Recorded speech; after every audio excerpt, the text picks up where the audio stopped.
আসসালামু আলাইকুম দর্শক, আজকের ভিডিও হচ্ছে যারা কন্ট্রোলার মাপ দিতে পারেন না, যে কন্ট্রোলারটা ভালো আছে কিনা।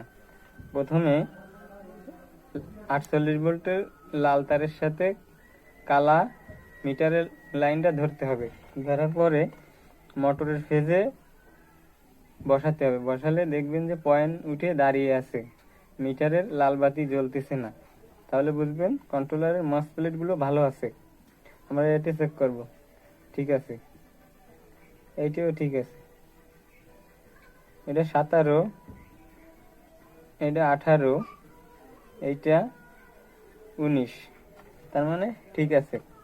আর যদি আপনাদের সেন্সরের 5 ভোল্ট মাইর খায়, তাহলে কিন্তু এই কন্ট্রোলারটা চলবে না। আমাদের সেন্সরের 5 ভোল্টও ভালো আছে।